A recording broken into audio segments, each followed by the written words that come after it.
Happy midweek, chikahan mga kapuso! Full of warmth and love ang sorpresa ng Sparkle family sa nagbabalik outside world na si PBB ex-housemate Josh Ford at Miss Universe Philippines first runner-up Winwin Marquez.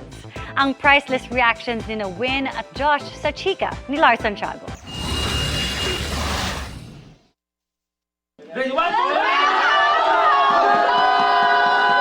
Speechless and emotional si Josh Ford nang sorpresahin ng kanyang Sparkle fam after his PBB Celebrity Collab Edition stint.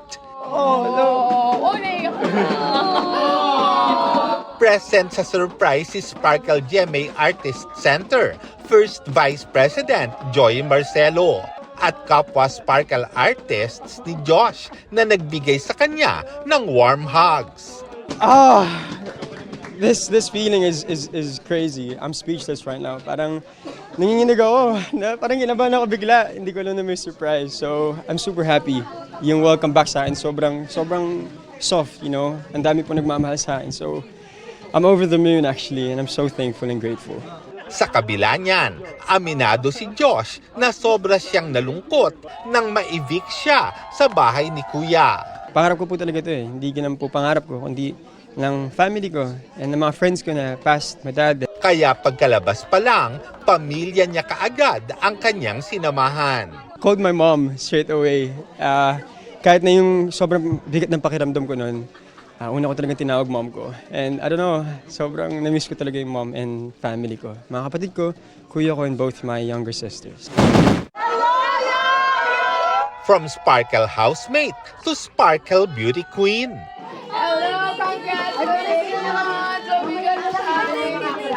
Na-surprise din sa warm welcome and overflowing love si Miss Universe Philippines first runner-up, Winwin Marquez, mula sa kanyang Sparkle fam.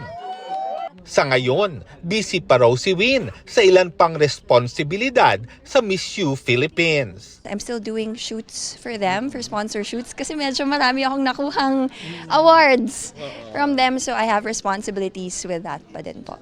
Pero aside from that, sinusulit niya rin ang family time. I sacrifice so much time with them, so ngayon bumabawi ako sa kanila.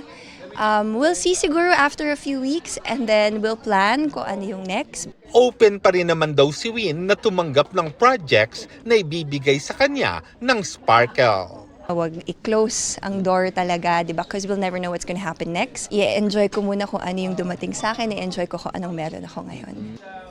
Lars Santiago, updated sa showbiz happening.